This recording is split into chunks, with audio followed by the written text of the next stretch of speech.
রহমাতুল্লাহি আলাইহি বলেন, আমরা যখন দুনিয়ার সব কাজ কাম পিছনে রাখিয়া মুয়াজ্জিনের ডাকে সাড়া দিয়া যখন মসজিদ পর্যন্ত চলে যায়, মসজিদের বারান্দায় যাওয়ার পরে ওযু বানাইয়া যাই নামাজের মুসাল্লার মধ্যে দাঁড়ায় গিয়া বলি, ইন্নী ওয়াজ্জাহতু ওয়াজহিয়া লিল্লাযী ফাতারাস সামাওয়াতি ওয়াল আরদা হানিফান ওয়া মা আনা মিনাল মুশরিকিন। আল্লাহ, আমার চেহারা, আমার সুরত, আমার ইবাদত, আমার বন্দেগী যা কিছু আছে সব কিবলার দিয়ে দিলাম। আল্লাহ, আমি শিরিককারী নই, বাকি শিরিককারী নই। আল্লাহ দাঁড়ায় গেলেন, কি বলেন? আমার কাছে আমার দল বড় না, আমার কাছে আমার মত বড় না, আমার কাছে আমার মা বড় না, আমার কাছে আমার বাবা বড় না, আমার কাছে আমার নেতা বড় না, আমার কাছে আমার নেত্রী বড় না, আমার কাছে সবচাইতে যিনি বড় তিনি হলেন, আরো জোরে বলেন, তিনার নাম আল্লাহ। আমরা বলি আল্লাহু আকবার। আল্লাহ সবার থেকে বড়, কথা বলেন ঠিক কিনা? পিছনে সব রেখে দিলাম, এবার দাঁড়ায় গিয়া তাসবিহ পড়তে শুরু করলাম। কি তাসবিহ? কয় সুবহানাকাল্লাহুম্মা ওয়া বিহামদিকা ওয়া তাবারাকা ইসমুকা ওয়া তাআলা জাদ্দুকা ওয়া লা ইলাহা গায়রুক। তাআউযু আউযু বিল্লাহি মিনাশ শাইতানির রাজীম। তাসমিয়া বিসমিল্লাহির রহমানির রহিম। এবার যখন আমি এই কথা বলে যখন শুরু করলাম আলহামদুলিল্লাহি রাব্বিল আলামিন,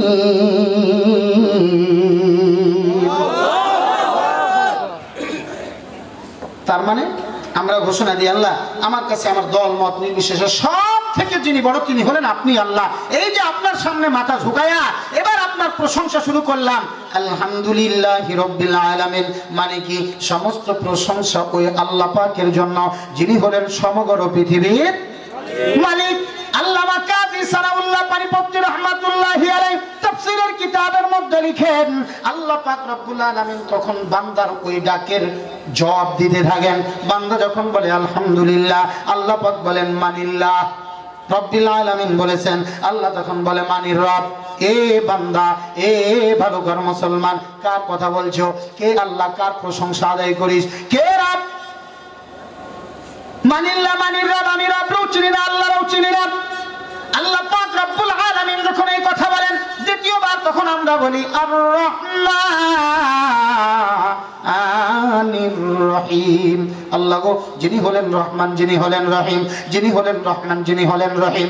কাজী সানাউল্লাহ পানিপত্তি রহমাতুল্লাহি আলাইহি তাফসীরের কিতাবের মধ্যে লিখেন, আল্লাহ পাক রব্বুল আলামিন তখন বান্দার ডাকে এলকা করে বলতে থাকে, মানির রহমান, মানির রহিম। রে বান্দা, আমি রহমান রও চিনি না, রহিম রও চিনি না, তুমি কার কথা বলতেছ? এ মুসলমান ভাই, তৃতীয়বার যখন আমরা বলি মালিক ইয়াউমিদ্দিন, তার মানে রোজে জাযা কা মালিক হায়।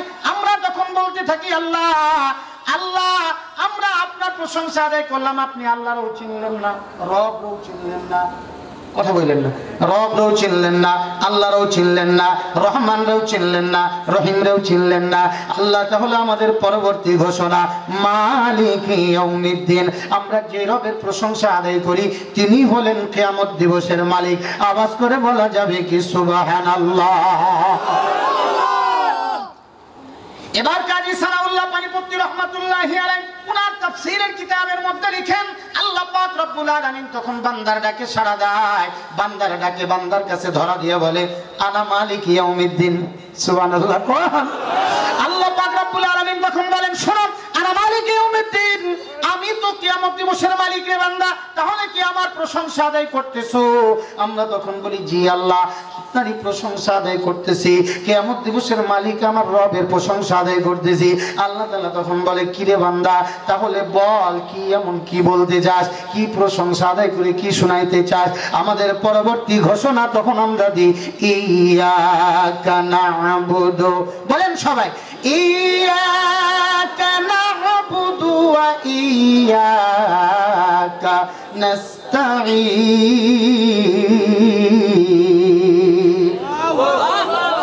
আমরা কি ঘোষণা দিই? আল্লাহ, আমরা আপনারই ইবাদত করি, আপনার কাছেই সাহায্য চাই, অন্য কারোর কাছে নয়, রামবাম ডানপন্থী যারা আছে তাদের কাছে নয় আল্লাহ। আমরা আপনার ইবাদত করি, আপনার কাছেই সাহায্য চাই। আল্লাহ পাক বলে বলতে হলেন এমন কি সাহায্য আমি আল্লাহর কাছে চাস? আল্লাহ পাক রব্বুল আলামিনের কাছে তখন আমরা বলি ইহদিনাস সিরাতাল মুস্তাকিম। আল্লাহ আমাদেরকে আপনি একটা সহজ সরল পথ দেখায়া দেন, যেই পথে চললে তুমি খুশি হও। সহজ পথ, আঁকা বাগানো হয়। কেমন পথ?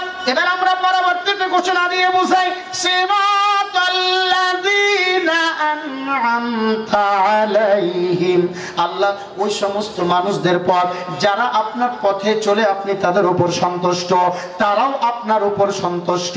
আল্লাহ তাদের পথ আপনি আমাদেরকে দেন। গায়রিল মাগদুবি আলাইহিম ওয়ালাদ-দাল্লিন। আল্লাহ মাগদুবের পথ আমাদেরকে দিও না। যারা ধ্বংস হয়ে গেছে, যাদের কপালে জাহান্নামের তালা লেগে গেছে, তাদের পথ আমাদেরকে দিও না আল্লাহ। কারণ তাদের পথ যদি আমরা পাই, কিয়ামত আমার অন্ধকার হয়ে যাবে। কিয়ামতের কঠিন ময়দান বিভীষিকাময় আরম্ভ হবে। ও ভালুকার মুসলমান, 10টা মিনিট একটু কাল লাগান। মারাত্মক ভয়ঙ্কর কিছু তথ্য আমি আপনাদেরকে দিয়ে যাই। আমরা যে জমিন থেকে আসমানের দিকে দেখতে পাই, সুন্দর একটা সূর্য দেখা যায়। এই সূর্যটার আসল মুখ হলো উপরের দিকে, আর এটার উল্টা পিঠ দিয়ে আমাদের জমিনের মধ্যে তাপ দেয়। বিজ্ঞান প্রমাণ করেন এই সূর্যটা ব্ল্যাক হোল নামক একটা কালো কূপের চতুর্পাশ দিয়ে ঘুরতে আছে। যতটা পাক যায় ব্ল্যাক হোলের কাছাকাছি সূর্যটা চলে যায়। তার মানে বন্ধু, একটা সময় এই সূর্যটা ঘুরতে ঘুরতে ঘুরতে ঘুরতে যখন পুরা ব্ল্যাক হোল নামক অন্ধকার কালো কূপের মধ্যে সূর্যটা চলে যাবে, সাথে সাথে আসমানের উপরে যতগুলা গ্যালাক্সি আছে, যতগুলা যা কিছু দেখতে পাই, চাঁদ বলেন, তারকারাজি বলেন, আরো যা কিছু বলেন, সব জায়গা থেকে আলো বিচ্ছিন্ন হয়ে যাবে। কারণ কিতাব প্রমাণ করে কারোর নিজস্ব কোনো আলো নাই, সবাই আলো পায় সূর্যের আলো থেকে। আওয়াজ করে বলা যাবে কি সুবহানাল্লাহ। তার মানে তারকা সুন্দর মিটি মিটি সুরত দেখাইতে থাকে, তারকার নিজস্ব কোনো আলো নাই। এরকম ভাবে চাঁদ, পূর্ণিমার চাঁদ, 14 তারিখের চাঁদ কত সুন্দর জ্যোৎস্না ছড়ায়, এটা চাঁদের নিজস্ব কোনো আলো নয়। সব জায়গার মধ্যে আলো যায় সূর্যের আলো থেকে। যখন এই সূর্যটা ব্ল্যাক হোলের মধ্যে চলে যাবে, তখন সব জায়গার থেকে আলো বিচ্ছিন্ন হবে। আর আলো বিচ্ছিন্ন হওয়ার সাথে সাথে সব গ্যালাক্সিগুলি ছুটে ছুটে জমিনের মধ্যে পড়তে থাকবে। আওয়াজ করে বলা যাবে কি সুবহানাল্লাহ। মুসলমান ভাইরা রে, আমার বন্ধুরা, কি ঘটনা ঘটবে? কই সব যখন ছুটে পড়বে, সব মানুষগুলি মারা যাবে, একমাত্র আল্লাহ পাক রব্বুল আলামিন আর আজরাইল জীবিত। আল্লাহ বলবে, আজরাইল তোর জানটাও আমি আল্লাহর কাছে তুলে দেই। আজরাইল তার জানটা কবজ করে আল্লাহর হাতে দিবে। অনেক লম্বা কথা বাবা, কেমনে সংক্ষেপে আপনাদেরকে শোনায় যায়। ঘড়ির কাঁটা 11টার ঘরে। ও মুসলমান ভাই, আজরাইল যখন ইন্তেকাল করবে, আল্লাহ পাক রব্বুল আলামিন তখন এই সূর্যটাকে, আমরা যে সূর্যটা দেখি জমিন থেকে 9,13,00,000 মাইল দূরে অবস্থিত। কত কোটি? 9,13,00,000 মাইল দূর থেকে সূর্যটা তার পিঠ দিয়ে আলো দেওয়ার কারণে চৈত্র বৈশাখ মাসের খরার সময় আমাদের ধানি জমিনগুলা ফেটে চৌচির হয়ে যায়। কথা কোন ঠিক কিনা? আমরা দেখতে পাই কুত্তা বড় বড় জিহ্বা বের করে দেয়, মুরগ মুরগিগুলার কণ্ঠনালী বের হয়ে যায়। মারাত্মক উত্তপ্তময় খরা, পাকা রাস্তা হাইওয়ের মধ্যে চলা যায় না, মনে হয় রাস্তার মধ্যে পানি দেখা যায়। মুসলমান ভাই, 9,13,00,000 মাইল দূর থেকে পিঠ দিয়ে আলো দেওয়ার কারণে যদি এতটা মারাত্মক ভয়ঙ্কর তাপ হয়, আল্লাহ সেই দিন কি করবে? সবাই যখন ইন্তেকাল করবে, এই সূর্যটা উপরের দিকে মুখ আছে, এই মুখটা 7 অথবা 12টা মুখ আছে, যেটাই আপনি মনে করেন না কেন, এই সূর্যটাকে আল্লাহ তাআলা ঘুরায়া জমিনের দিকে করে দিবে। আল্লাহ পাক রব্বুল আলামিন জমিনের দিকে ঘুরায়া দিবে, আর এই সূর্যের 7 অথবা 12টা মুখ দিয়া পুরা তাপটা জমিনের মধ্যে দিতে থাকবে। আমরা সবাই মাটির নিচে দাফনকৃত থাকবো, এই মাটিটা পুড়ে তামার মতো হয়ে যাবে। আল্লাহ পাক রব্বুল আলামিন ইসরাফিল আলাইহিস সালাতু ওয়াস সালামকে দ্বিতীয়বার আবার রূহ দান করবেন। ইসরাফিলকে জাগানোর পরে আল্লাহ পাক বলবেন, ফাইযা নুফিখা ফিস সূরি নাফখাতুন ওয়াহিদা ওয়া হুমিলাতিল আরদু ওয়াল জিবালু ফাদুক্কাতা দাক্কাতান ওয়াহিদা ফায়াউমা ইযিন ওয়াকাতিল ওয়াকিআ। এ মুসলমান ভাই, ইসরাফিল আলাইহিস সালাতু ওয়াস সালামকে বলবে, ইসরাফিল তুমি আবার একটা দ্বিতীয়বার ফু দাও। একবার তো ফু দিবে কিয়ামত হওয়ার সময়, আবার ফু দিতে বলা হবে। এবার যখন ইসরাফিল আলাইহিস সালাম দ্বিতীয়বার ফু দিবে, এবার জমিনের মধ্যে গড়বড় সৃষ্টি হবে, মাটি উলটপালট হবে। দেখছেন না ভেকু দিয়ে মাটি উলটপালট করে? মাটি উলটপালট শুরু হয়ে যাবে। কিন্তু তার আগে আল্লাহ পাক রব্বুল আলামিন যে সূর্য দিয়ে তাপ দিয়ে মাটিরে তামার মতো বানায় রাখছে, এবার যখন মাটি গড়বড় হবে, মাটির নিচ থেকে যত দাফনকৃত লাশ থাকবে, মানে আদম থেকে নিয়ে আমাদের নবী পর্যন্ত যত মানুষ মাটির নিচে দাফনকৃত থাকবে, সবাই সেদিন মাটির গড়বড়ের কারণে উঠে পড়বে। ভাইরা আমার, উঠা যাওয়ার সাথে সাথে মাটি তামার মতো হয়ে থাকবে, পঙ্গপালের মতো লাফাইতে থাকবো আমরা সবাই, কারণ মাটি উত্তপ্ত, অনেক মারাত্মক ভয়ঙ্কর তাপ। আমরা তখন লাফালাফি করতে থাকবো, চিৎকার মারবো আর বলবো, ও আল্লাহ আমাদের হিসাব নিকাশটা শুরু করে দাও, আমরা আর এই কঠিন আযাব সহ্য করতে পারতেছি না। ভাইরা আমার, দৌড় দিয়ে যাব একজন নবীর কাছে, দাউদ পয়গম্বরকে বলবো, ও আল্লাহর পয়গম্বর দাউদ, আপনি একটু আল্লাহ পাক রব্বুল আলামিনের কাছে বলেন, আল্লাহ তাআলা যেন আমাদের অবস্থার পরিবর্তন ঘটাইয়া আমাদের বিচার ফাইসালাটা কার্যকর করে, হিসাব নিকাশ হয়ে যাক, হয় জান্নাতে যাব না হয় জাহান্নামে যাব, কিন্তু মারাত্মক এই শাস্তি আমরা সহ্য করতে পারতেছি না। আল্লাহরে বলেন, আল্লাহ এই কিয়ামতের ময়দানে তোমার আরশে আজিমের ছায়া তলে আমাদেরকে একটু আশ্রয় দান করিও, বলেন আমিন। ভাইরা আমার, এরপরে কি হবে? দাউদ পয়গম্বর বলবে, আমি পারবো না, আমি মারাত্মক ভয়ঙ্কর অবস্থায় আছি, আমার কি হয়, আমি এটা নিয়ে বড় পেরেশান, তোমরা অন্য কোথায় চেষ্টা করতে থাকো। আমরা দৌড় দিয়ে যাব ইদ্রিস আলাইহিস সালামের কাছে, উনি হয়ে একই কথা বলবেন। চলে যাব শীস আলাইহিস সালামের কাছে, উনি হয়ে একই কথা বলবেন। ইব্রাহিম পয়গম্বরের কাছে যাব, উনি হয়ে একই কথা বলবেন। বাবা, এমন করতে করতে এক পর্যায়ে মুসা পয়গম্বরের কাছে যাব। মুসা আলাইহিস সালাতু ওয়াস সালাম ডাক দিয়ে বলবে, শোনো, তোমরা আজকে দৌড়াদৌড়ি করে কোনো ফায়দা হবে না, কেউ আল্লাহর সামনে দাঁড়াইতে পারবে না। কারণ হলো আল্লাহ পাকের যতগুলি নাম আছে, সবগুলা নামের মধ্যে রহম করম ভালোবাসা দিয়ে ভরা। একটা মাত্র নাম আছে যেখানে শুধু ইনসাফের দাড়ি পাল্লা কায়েম করা। ইয়া কাহার, মানে লিমানিল মুলকুল ইয়াউম লিল্লাহিল ওয়াহিদিল কাহ্হার। আল্লাহ পাক রব্বুল আলামিন বলেন, ওই দিনের রাজত্ব কার হবে? কভার খোদার হবে। মুসা পয়গম্বর বলবে, আল্লাহ আজকে কভার রূপ ধারণ করে বসেছে, আল্লাহর সামনে দাঁড়াইয়া কথা বলার মতো যোগ্যতা কারণ নাই। একজন মাত্র পয়গম্বর আছে যিনার সন্ধান আমি তোমাদেরকে বলতে পারি, তিনি হলেন বিশ্ব নবী, আখিরি জামানার পয়গম্বর মুহাম্মদুর রাসূলুল্লাহ সাল্লাল্লাহু আলাইহি ওয়াসাল্লাম। উনি ছাড়া আল্লাহর সামনে দাঁড়ায় কথা বলার মতো সাহস কারণ নাই। সুতরাং তোমরা যাও, ওখানে গিয়ে কোনো সাহায্য পেতে পারো। আমরা দৌড় দিয়ে চলে যাব আল্লাহর পয়গম্বরের কাছে।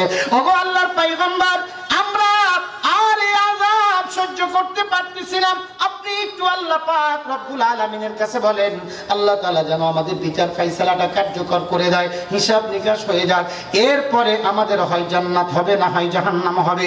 কিন্তু ওগো আল্লাহর পয়গম্বর, আমরা তো এই কঠিন মারাত্মক তীব্র এই প্রচন্ড তাপ সহ্য করতে পারতেছি না।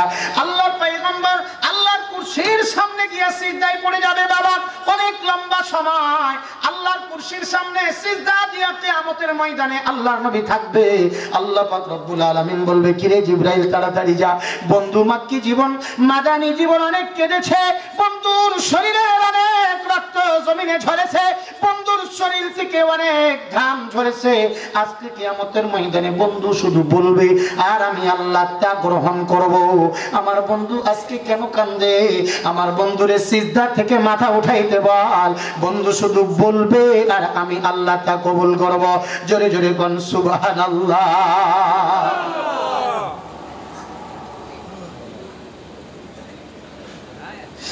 ভাইরা আমার, আল্লাহর পয়গম্বরকে যখন মাথা উঠাইতে বলা হয়, আল্লাহর পয়গম্বর মাথা উঠানোর পর আল্লাহ পাক রব্বুল আলামিন ডাক দিয়া বলেন, হাবিব আমার, বন্ধু আমার, কেন আপনি কান্দেন সিজদায় পড়িয়া? আল্লাহর পয়গম্বর ডাক দিয়া বলেন, আল্লাহ,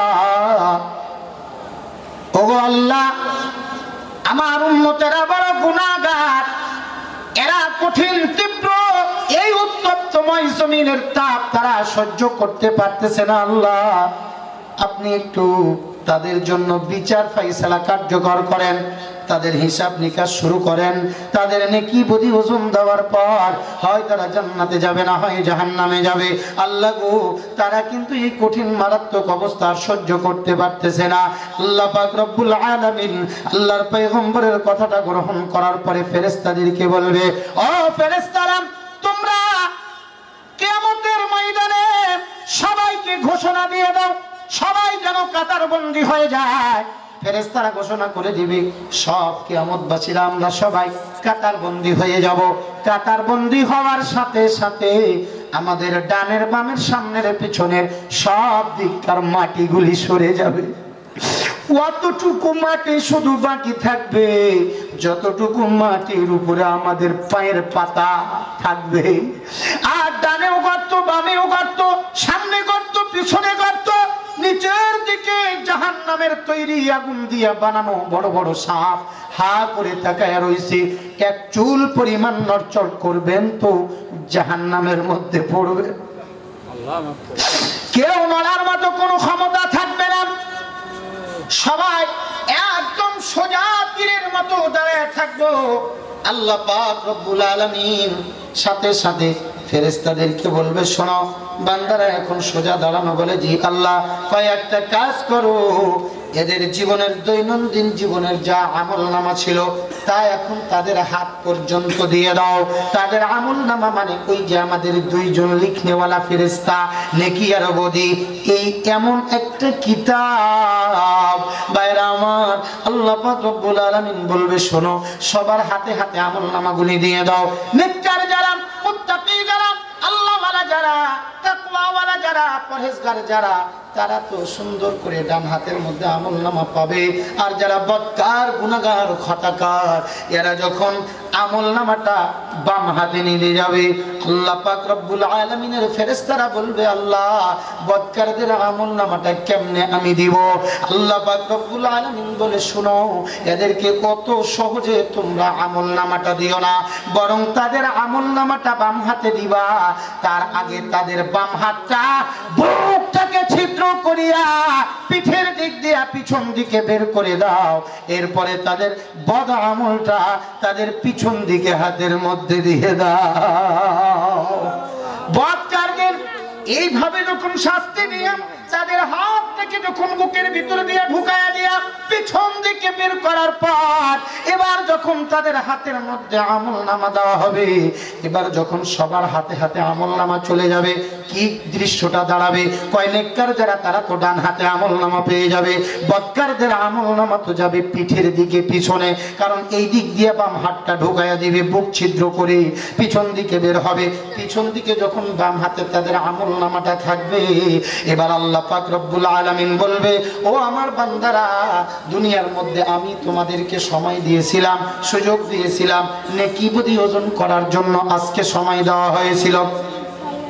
বান্দারা, আজকে তোমাদের হাতের মধ্যে এমন একটা কিতাব দেওয়া হয়েছে, এই কিতাবটা হচ্ছে তোমাদের জীবনের পাণ্ডুলিপি।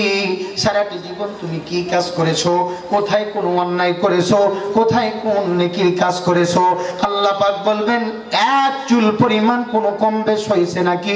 পড়ে পড়ে তোমরা আজকে আমি আল্লাহরে শোনাও। ইকরা কিতাবাকা কাফা বিনাফসিকাল ইয়াউমা আলাইকা হাসিবা মান ইহতাদা ফাইন্নামা ইয়াহতাদি লিনাফসি। এ বন্ধু মুসলমান, আল্লাহ পাক রব্বুল আলামিন বলবে, তোমরা সবাই তোমাদের আমলনামাগুলি পড়ে পড়ে দেখো।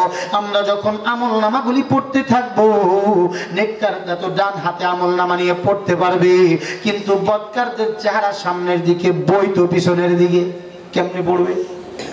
ফেরেশতারা বলবে, আল্লাহ, নেককাররা তো অতি সহজেই পড়তে পারতেছে, আল্লাহ, তাহলে বদকাররা কি করবে?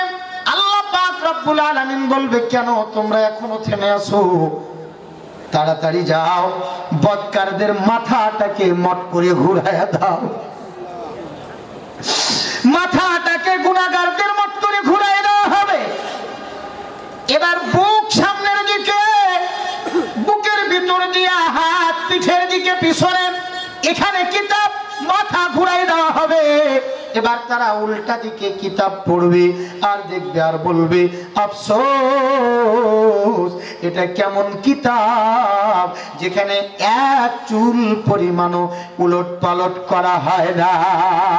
আল্লাহ বলেন, ফামাই ইয়ামাল মিসকালা যাররাতিন খায়রান ইয়ারা ওয়া মান ইয়ামাল মিসকালা যাররাতিন শাররান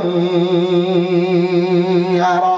আল্লাহ পাক রব্বুল আলামিন এমন ভাবে বলেন, তোমরা এক চুল পরিমাণ, এক জাররা পরিমাণ যদি কোনো নেকির কাজও করে থাকো, সেটাও তোমাদের ছাড় দেওয়া হবে না, তার মানে সেটাও ধরা হবে। আর যদি এক জাররা পরিমাণ কোনো গুনাহের কাম করে থাকো, সেটাও কিন্তু তোমার গুনাহের খাতার মধ্যে লেখা থাকবে। তার মানে বোঝা যায় এক জাররা পরিমাণ জুলুমও করা হবে না, এক চুল পরিমাণ ইহসানও করা হবে না। ইনসাফের দাঁড়িপাল্লা একদম বরাবর, আমি আপনি যতটুকু হকদার ততটুকু আমাকে আপনাকে দেওয়া হবে। বদকাররা ডেকে ডেকে বলবে, এটা কেমন কিতাব যেখানে দুনিয়ার এক জাররা পরিমাণও কিচ্ছু ছাড় দেওয়া হয় না। আল্লাহ পাক রব্বুল আলামিন যখন বদকারদের বাম হাতে আমলনামা যাবে, আরো একটা দৃশ্য কিয়ামতবাসী সেদিন দেখবে, ওই বদকারদের লজ্জা স্থান দিয়ে গলে গলে রক্ত পুষগুলি পড়তে থাকবে। জেনাকার পুরুষ আর জেনাকারিনী মহিলা, বদকার পুরুষ আর বদকার মহিলা, সবার লজ্জা স্থান দিয়ে গলে গলে রক্ত পুষগুলি জমিনে পড়তে থাকবে। এবার যখন হিসাব নিকাশ ক্লিয়ার হবে, মিজানের পাল্লায় ওজন দেওয়া হবে, আল্লাহ তাআলা সবাইকে আমলনামা পড়ার পরে বলবে, শোনো আমার বান্দারা, তোমরা আজকে হাকিম হয়ে যাও, এক একজন বিচারক তোমরা। তুমি তোমার আমলনামা পড়ে পড়ে দেখার পরে বলো, বান্দা তুমি কি জান্নাতে যাওয়ার যোগ্য নাকি জাহান্নামে যাওয়ার যোগ্য? বান্দা তুমি নিজেই ফতোয়া দাও, বান্দা তুমি তোমার বিচার নিজেই ফয়সালা করো। ও বন্ধু মুসলমান, সেই দিন আমাদের প্রত্যেকের সামনে ওই কিতাবটা তুলে ধরা হবে। আমি দেখে দেখে লজ্জায় অবনত হয়ে যাবে আমার মস্তকটা, চক্ষু নত হয়ে যাবে, আমি লজ্জায় বিব্রত হয়ে পড়ব। কোটি কোটি জনতার সামনে আমার সমস্ত ওই বিপদ আপদ গুলা যখন উন্মোচিত হতে থাকবে, আমি আর আপনি আশ্চর্যান্বিত হয়ে যাব। আমি তো দুনিয়ায় অমুক কাজটা করেছিলাম, কেউ তো আমার এই কাজ সম্পর্কে জানতো না, কেউ বুঝতো না এই কাজ আমি কোথায় করেছি, চার দেওয়ালের মাঝখানে আমি কোন নারীর সঙ্গে কি অপকর্ম করেছি, পৃথিবীর কেউ জানে না। কিন্তু এইটা আবার আমার কিতাবের মধ্যে কেমনে আসলো, এটার উপরে আমার কথা। আল্লাহ পাক বলেন, ইয়া আইয়ুহাল্লাযীনা আমানুত্তাকুল্লাহ। আল্লাহ বলেন, বন্ধুরা আমার, ও আমার মিতারা, আমি আল্লাহর ভয় তোমরা অন্তরের মধ্যে পয়দা করো। যদি আমি আল্লাহর ভয় অন্তরের মধ্যে পয়দা করতে পারো, তোমরা খাদ্যে ভেজাল দিতে পারবে না, ওজনে কম দিতে পারবে না, শিকায়ত গীবত করতে পারবে না, পরনিন্দা করতে পারবে না, জেনা করতে পারবে না, নেশা করতে পারবে না, অন্যায় ভাবে মেয়ে পক্ষের কাছ থেকে যৌতুক নিতে পারবে না, খাদ্যে ভেজাল দিতে পারবে না, কোন ধরনের অন্যায় তোমাদের মাধ্যমে হবে না। এজন্যই বন্ধু, ইত্তাকুল্লাহর উপরে আমি যে কথা বলতেছিলাম, আমাদের প্রত্যেকের অন্তরের মধ্যে আল্লাহর ভয় পয়দা করার দরকার আছে কিনা? আছে?